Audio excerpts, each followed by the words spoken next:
සාදරයෙන් පිළිගන්නවා tech boom channel. ඉතින් යාළුවනේ ඔන්න අද මම ගෙනාවා වෙනදට වඩා amplifiers මොකද ගොඩක් දවස් ඉඳන් amplifiers ගෙනාවා. ඔන්න ඉතින් පොඩි වෙනසක් කරන්න හිතුවා. ඉතින් ගොඩක් අය බලාගෙන ඇති මගේ amplifier එක complete කරන වීඩියෝ එක. ඉතින් මට ඒකට තාම හොඳ කේසින් එකක් හම්බුනේ නැති නිසා චුට්ටක් පරක්කු වෙනවා. ඒක ළඟදිම කියනවා බය වෙන්න එපා. ඉතින් එතකන් මගේ අනිත් PCB එක මම order කරපු එක ආවා. ඉතින් ගොඩක් අය ඉල්ලලා තිබ්බා බස් වලට 3 wheel වලට car van වලට ටිකක් අර වැඩියෙන් LED දාන්න පුළුවන් ලොකු වොට් ගානක LED දාන්න පුළුවන් ෆ්ලෑෂ් සර්කිට් එකක් හදලා දෙන්න කියලා කියන රටා ගොඩක් තියෙන. හැබැයි ප්‍රෝග්‍රෑමින් දැනුමක් නැතුව. ඒ කියන්නේ මේ බෝඩ් එකට කිසිමම ප්‍රෝග්‍රෑමින් දැනුමක් අවශ්‍ය වෙන්නේ නැහැ. අඩුම ගානේ ප්‍රෝග්‍රෑම් එකක් මේකේ ඇත්තෙත් නැහැ. ලංකාවේ ඕනම තැනකින් ගන්න පුළුවන් IC දෙකක් වෙන 555 සහ 4017න් තමයි මේක හදන්නේ. ඉතින් වැඩි කතා නැතුව යමු වීඩියෝ එකට. ඉතින් යාළුවනේ අද ඔයගොල්ලෝ වෙනුවෙන් ගේන වීඩියෝ එක ස්පොන්සර් කරන්නේ JLC PCB වෙබ්සයිට් එක. ඉතින් ඔයාලට අලුත් ෆීචර් එකක් කියලා තියෙනවා Flex PCB ඩිසයින් කරන්න. ඉතින් මම ඒ ගැන ඔයාලට මම PCB එක ඩිසයින් කරලා විස්තර කරන්න. ඉතින් ඊට අමතරව ඔයාලට මෙතන layer art ඒ වගේම PCB assembling 3D printing වගේ ෆීචර්ස් ගොඩක් හම්බෙලා තියෙනවා. ඉතින් ගොඩක් අයට තිබ්බා මෙතන account එකක් හදාගන්න ප්‍රශ්නයක්. ඉතින් ඔයාලට account හදන්න දෙයක් නැහැ. Gmail account එකක් තියෙනවා නම් නිකම්ම log වෙන්න පුළුවන්. login කියන තැනට ගිහිලා Gmail එකෙන් log වෙන්න. ඊට පස්සේ ඔයාලට මම දුන්න මේ grab file එක මෙතනින් ඔයාලට upload කරන්න පුළුවන්. එහෙම නැත්නම් ඔයාලා හදාගත්ත grab file එකක් උනත් ප්‍රශ්නයක් නැහැ. ඉතින් මම ඒක ඉදිරියේදී කියලා දෙන්නම් කොහොමද software එකකින් grab file එක ඩිසයින් කරගන්න කියලා. ඉතින් ඔයා මේ grab file එක upload කරාට පස්සේ මෙන්න මේ විදිහට preview එකක් පෙන්නනවා. ඉතින් මෙතනින් ඔයාලට තියෙන්නේ මේ PCB එකේ ඔයාගේ මොන හරි වැරද්දක් අඩුපාඩුවක් තියෙනවා නම් ඒක බලා ගන්න පුළුවන්. ඊට පස්සේ මෙතන තියෙන මේ මිලිමීටර් කියන section එකේ ඔයා 100 තියාගන්න. එතකොට PCB 5ක් ඩොලර් 2ක් වගේ මුදලකට ගන්න පුළුවන්. ඒ වගේම මෙතන colors ගොඩක් තියෙනවා. ඉතින් ඔයාලට color වලට මුදලක් ඇඩ් වෙන්නේ නැහැ. ඉතින් ඊළඟට තියෙන මෙන්න මේ එතන option එකෙන් save card දෙන්න. එතකොට ඔයාලට නිකම්ම pop up වෙනවා කාඩ් එකට වැටුණා කියලා. ඉතින් ඔයාලට ඒ කාඩ් එකෙන් මෙන්න මේ විදිහට ක්ලික් කරලා කාඩ් එක ඕපන් කරගන්න පුළුවන්. ඊට පස්සේ ඔයාලට තියෙන්නේ මෙතන මේ ඔයාගේ සම්පූර්ණ ගාන මෙතන secure checkout කියන බටන් එක ක්ලික් කරන්න තියෙන්නේ. එතන මෙතන මේ තියෙන උඩ තියෙන තැනින් ඔයාගේ address එක, ඒ වගේම postal code එක, ඔයාගේ number එක ඒ ටික හරියට upload කරන්න තියෙන්නේ. මහ ලොකු දේවල් නැහැ. ඊට පස්සේ මෙතනින් ඔයාලා කෙලිම මෙන්න මේ උඩ තියෙන option එක දීලා ඔයාලට පල්ලෙහාට යන්න පුළුවන්. මේක තමයි ගොඩක් අයට අමාරු තැන මේ ලොකු ඩොලර් ගාණක් පෙන්නනවා කියන එක. ඉතින් මේක ඔයාලට මේ FedEx වගේ එහෙම නැත්නම් මේ යට තියෙන එයා මේල් වගේ එකකට දාගත්තාම මේ මුදල ගොඩක් අඩු වෙනවා. ඔයාලා ඒකට බය වෙන්න එපා. පටන් ගත්ත ගමන් ඩොලර් 80 ගාණක් තිබ්බට. ඉතින් ඒක ඔයාලා මෙතනින් settings ටික හැදුවට පස්සේ ඔයාලට තියෙන මෙතනින් confirm කරන්න. ඊට පස්සේ ඔයාලට ටික වෙලාවකින් මෙන්න මේ විදිහට එනවා. මේකෙන් pay directly කියන එක තමයි ඕනේ recommend කරන්නේ ඒගොල්ලෝ. ඊට පස්සේ ඔයාලට පුළුවන් මෙතනින් payment process එකට එන්න. ඉතින් ඔයාලට මෙතන ඉස්සරවම තියෙන PayPal. ඉතින් PayPal වලින් අපිට ගෙවන්න බෑ. ඉතින් ඒ නිසා අපි credit card එකෙන් හරි debit card එකෙන් හරි ගෙවන්න පුළුවන්. ඊට පස්සේ මෙතනින් ඔයාලට තියෙන coupon තියෙනවා නම් ඔයාලට coupon එකක් click කරලා ඉතින් අඩු ගාණ ඔයාගේ card එකෙන් ගෙවන්න පුළුවන්. ඉතින් ඔයාලා දන්නවා මේ card එක ගෙවන්න මේ secret code අනම්මන ටික දාගෙන pay කරන්න තමයි තියෙන්නේ. ඉතින් යාළුවනේ මෙන්න තියෙනවා ඔයාලට මම මේ පාර ගෙනාව PCB එක. ඉතින් ඔයාලටත් මේ වගේ PCB පහක් ඕඩර් කරන්න පුළුවන්. ඒ වගේම මම කලින් එකේ දැනුම් දුන්නා වගේ ඔයාලට PCB එකක් විතර ගන්න ඕන නම් ඔයාලා group එකේ මගේ Facebook group එකේ post එකක් දාන්න අවශ්‍ය 5 දෙනෙක් එකතු වෙලා ඔයාලට PCB ගන්න පුළුවන්. නැත්නම් අවශ්‍ය 10 දෙනෙක් එකතු වෙලා මේ වගේ PCB ගන්න පුළුවන්. ඉතින් එතකොට group එකේ කැමති කට්ටියට සල්ලි එකතු කරලා ඒ විදිහට කරගෙන යන්න පුළුවන්. මොකද දන්නවා ලංකාවේ චුට්ටක් ආර්ථික තත්ත්වය දරුණුයි. ඉතින් මොනවා කරන්නද? ඒ වුණාට production quality එක හොඳට තියෙන මේ වගේ PCB එකක් ගන්න ඕනෙම කෙනෙක් ආසයි. ඉතින් මේක තමයි PCB එක. මේකේ පොඩි විශේෂ ටිකක් තියෙනවා මම එකකින් පැහැදිලි කරන්න. ඉතින් අල්ලෝට පේනවා මෙතන තමයි supply ටික තියෙන්නේ. ඉතින් මෙතන තියෙනවා output ටික. කියන්නේ channel පහක් output MOSFET channel පහක් තියෙනවා. ampere 20 ගාන එකකින් ගන්න පුළුවන්. ඉතින් මේ ටික ගැන මම පැහැදිලි කරන්න හිමීට. ඉතින් මෙතන තියෙනවා 555 සහ 4017. ඒ වගේම speed control ඒ වගේ පොඩි දේවල් ටිකක් තියෙනවා. ඉතින් මම එකින් එක පැහැදිලි කරන්නම්. ඉතින් ඔයාලට resistor සහ components මේකට පාස් වෙන විදිය මම නම් තේරුමක් නැහැ මේකේ.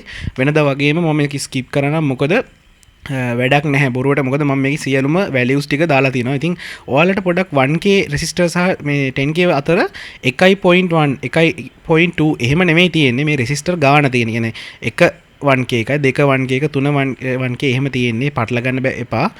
දශම ස්ථාන නෙවෙයි. ඉතින් මේකේ මම මේ විදිහට solder කරගන්නවා. ඉස්සරම resistors ටික කියන අර උසේ පිළිවෙලට පාස ගන්නකොට අපිට පිළිවෙලට board එක පාස ගන්න පුළුවන්. ඉතින් මේ තියෙන complete PCB එකේ මේකේ IRF44 MOSFET තියෙන්නේ. 4017 IC එක සහ 555 IC එක පාස් කරගෙන තියෙනවා. ඉතින් මම පැහැදිලි කරන්න මෙන්න මෙතන supply දෙක. ඔයාලට පේනද මම මේකේ supply දෙක මකලා තියෙනවා. මොකද මේකේ පැති දෙක මාරු වෙන්න ඕනේ. කියන්නේ මෙතන plus වෙන්න ඕනේ අනිත් පැත්ත ground වෙන්න ඕනේ. මම ඒක පොඩ්ඩක් පටලලා print කරලා cap ටික ඔක්කොම value හරි. ඔයාලට cap එකෙන් බලා ගන්න පුළුවන් minus එක. cap minus එකම තමයි minus එක. ඉතින් මේ දෙක මාරු කරලා මම ලියලා තියෙන එකයි අවුලකට තියෙන එක ඔයාලා පොඩ්ඩක් බලාගන්න. මම ඔයාලා දෙන grab file එකේ හරියට හදලා තියෙන්නේ.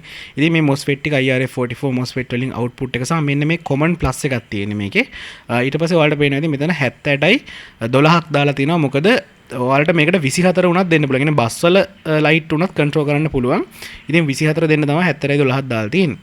ඒකට හේතුව IC 12 වැඩ කරන්නේ 12 නිසා. ඉතින් මෙතන රීසෙට් එකට මම මෙන්න මේ වගේ 10k රෙසිස්ටර් එකක් දාලා තිනවා. ඒක මම ඩයග්‍රෑම් එකේ දාලා නැහැ. රෙසිස්ටර් වල බලා ගන්න පාසල තියෙන විදිහ ඒක ඉදිරියේදී ඕන වෙනවා. ඉතින් යාළුවනේ ඔයාලට පේන වෙලාවේ මේකේ මෙන්න මේ ඩොට් ලයින් ටිකෙන් පළවෙනි ඩොට් ලයින් ටික තමයි 7010 එන අවුට්පුට් ටික.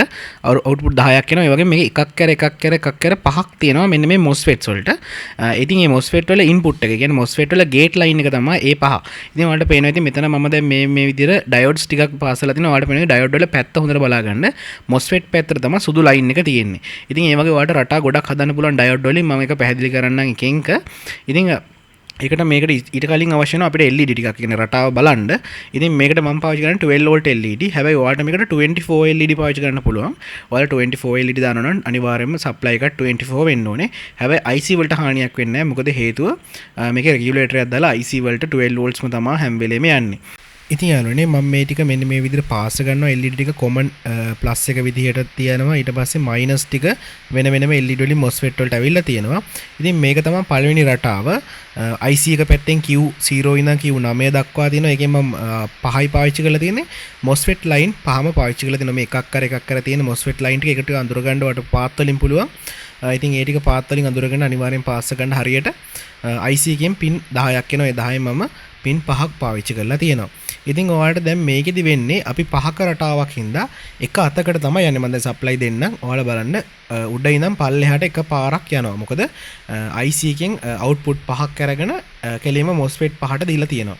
එතකොට පළවෙනි Q0 එක වෙනවා, ඊළඟට Q1 එක වෙනවා, Q2 එක වෙනවා. එහෙම වෙලා තමයි පල්ලෙහාට යන්නේ IC එකේ. IC කවුන්ටර් එකේ. ඊට පස්සේ අපි දැන් බලමු තව රටාවක්. මේ තමයි නයිට් රයිඩර් රටාව. ඉතින් මේකෙදි වෙන්නේ එක පස් පාරක් එක පැත්තකට යනවා. ඊළඟ පස් පාර අනිත් පැත්තට යනවා. ඒක කරන්නේ කොහොමද? ඒකට තියෙන්නේ අපි දන්නවා Q0 ඉඳන් Q9 වෙනකන් IC එකේ output 10ක් තියෙනවා. මම දැන් 10ම පාවිච්චි කරලා දිනවල පේනවා ඇති. ඒ 10ම පාවිච්චි කරලා MOSFET පහට common කරලා තියෙනවා output 9ම. ඉතින් එතකොට අපි දැන් බලමු මේකේ සප්ලයි එකේදී හරිනම් එන්න ඕනේ උඩ ඉඳන් පල්ලෙහාට 5යි, පල්ලෙහා ඉඳන් උඩට 5යි. ඉතින් ඒක තමයි වෙන්නේ ඔයාලට පේනවා. ඉතින් මේකේ ස්පීඩ් එක වැඩි වගේ පේනවා. ඉතින් ඔයාලට තව අඩු කරගන්න පුළුවන් මේ කැපැසිටර් එක. මම දාලා තියෙන 10 මයික්‍රෝෆැරඩ්. ඔයාලා මේකට 22 මයික්‍රෝෆැරඩ් දාන්න. ඒතකොට මේක මේ වේගය වගේ දෙගුණයක් අඩු වෙනවා. කැපැසිටන්ස් එක වැඩි වෙන්න ඒ වැඩි වෙන වගේ දෙගුණේ අඩු වෙනවා. ඊළඟට බලමු යාළුවනේ අපි නයිට් රයිඩර් සර්කිට් එකට මම මේ රතුයි නිලුයි ලයිට් එක තමයි පාවිච්චි කරන්නේ. ඉතින් ඔයාලට පේනවා ඉතින් පින් 10න් මම පින් 4යි යූස් කරලා තියෙන්නේ. ඒකත් එකක් කර යූස් කරලා තිනවා. පළවෙනි එකක් කර එකක් යූස් කරනවා. ඊට පස්සේ දෙකක් ඉතුරු කරනවා. පළවෙනි දෙක රතු පාට ලයිට් එකට සෙට් කරලා තිනවා. ඊළඟ දෙක අතහැරලා ඉතුරු දෙක එකතු කරලා අරගෙන නිල් පාට ලයිට් එකට සෙට් කරලා තිනවා. ඉතින් මට ඩයග්‍රෑම් එකකින් පැහැදිලි කරලා පෙන්නන්නම්. මේකට ක්‍රම දෙකක් පුළුවන්. ඒ කියන්නේ ඩයෝඩ් 3කිමුත් පුළුවන්. ඒ කියන්නේ එක ලයින් එක ඩයෝඩ් 3යි ඩයෝඩ් 6යි. එහෙම නැත්නම් ඩයෝඩ් 4මුයි. ඒ කියන්නේ ඩයෝඩ් 6න් හෝ 4න් කරන්න පුළුවන්. මම ඉස්සරවම පෙන්නන්නම් ඔයාලට කොහොමද ඩයෝඩ් දෙකෙන් කරලා තියෙන්නේ කියලා. ඉතින් මේ තියෙන එක දෙවෙනි ලයින් එකයි හතරවෙනි ලයින් එකයි MOSFET එකේ දාලා තියෙනවා. අනිත් පැත්තේ එකක් කර පාවිච්චි කරලා තියෙනවා. ඉතින් ඩයෝඩ් 6 එක ඉතින් මේ දෙකම ඔයාලට try කරලා බලන්න පුළුවන්. දෙකේම ලස්සන රටා දින. ඉතින් අපි බලමු දැන් මේ තියෙන්නේ VIP එක. ඉතින් මේ VIP එකටත් ඔයාලට LED දාන්න පුළුවන් ගොඩක්. අනිත් දේ තමයි මේකේ LED කොච්චර ප්‍රමාණයක් දාන්න පුළුවන්ද කියලා අහන්න පුළුවන් නේ. ඉතින් මේකේ සාමාන්‍ය ඇම්පියර් 20ක් ගන්න පුළුවන් එක MOSFET එකකින්. ඒතර MOSFET පහෙන්ම ඔයාලට ඇම්පියර් ගන්න පුළුවන් සාමාන්‍යයෙන් 200ක් විතර. ඒ කියන්නේ ඔයාලට LED සාමාන්‍යයෙන් 2000ක් වගේ මේකට පාවිච්චි කරන්න පුළුවන්. එකකට LED 200 ගානේ වගේ දාලා ඔයාලට LED 2000ක් වගේ වෙනකම් මේක පාවිච්චි කරන්න පුළුවන්. ඉතින් මම දන්නවා එච්චර වාහනයකට දාන්න බෑ. ඉතින් ඊළඟට අපි බලමු මේකේ රීසෙට් එක කොහොමද වැඩ කරන්නේ කියලා. ඉතින් රීසෙට් එක වැඩ කරන්න හින්දා මම මෙන්න මේ විදිහට ඩයෝඩ් දෙකක් විතරක් පාවිච්චි කරලා LED බල්බ් දෙකකට දාලා අනිත් එක රීසෙට් පින් එකට දාලා තියෙනවා. තුන්වෙනි පින් එක. ඉතින් ඔයාලා ඒව පෝස්ට් කරලා හොඳට තේරුම් ගන්න. ඉතින් එතකොට වෙන්නේ ඒ කියන්නේ පළවෙනි Q0 එක වෙනවා, ඊළඟට Q2 Q1 එක වෙනවා ඊළඟට Q3 එක වෙනකොටම මේ ඩයෝඩ් එක හරහා ඇවිල්ලා මෙන්න මේ රීසෙට් වෙනවා. ඒ කියන්නේ IC එකේ පින් දෙකකට විතරයි අවුට්පුට් එක එන්නේ. ඉතින් එහාට යන්න ටයිම් එකක් හම්බෙන්නේ නැහැ රීසෙට් වෙනවා.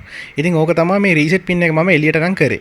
එතකොට තවත් රටා වර්ග හදන්න පුළුවන්. සමහරක් රටා වලට රීසෙට් පින් එක අවශ්‍ය වෙනවා කියලා කිව්වේ ඒකින්ද. ඉතින් ඔයාලට පේනවා දැන් මේකේ රීසෙට් පින් එක දාලා තියෙන හින්දා ළඟ බල්බ් දෙක දෙපැත්තට මාරු වෙනවා. ඉතින් මම මේක අයින් කරාට පස්සේ ඔයාලට පේනවා ඇති අර මුල ඉඳන් ඇවිල්ලා එතනින් එහාටත් කවුන්ට් වෙලා තමයි ආයෙ මුල ඉඳන් පටන් ගන්නෙ. මම මේ රීසෙට් එක අල්ලපු ගමන් අර දෙකට අමතරව එකක්වත් යන්නේ නැහැ. ඉතින් ඔයාලට මම ඒ කියන්නේ දැන් ඔයාලට පුළුවන් වුණා මේකට 9 වෙනි Q9 වෙනි එක රීසෙට් කරන්න. එහෙම නැත්නම් Q8 වෙනි එක රීසෙට් කරන්න. ඉතින් මම දැන් දාලා තියෙන්නේ Q3.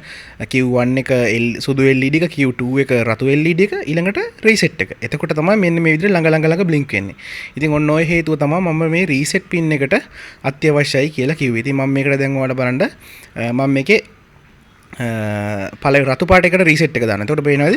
සුදු එක විතරයි පත් වෙන්නේ. මොකද රීසෙට් වෙනවා. සුදු එක පත් වෙලා ඊළඟට එනකොටම රීසෙට් වෙනවා.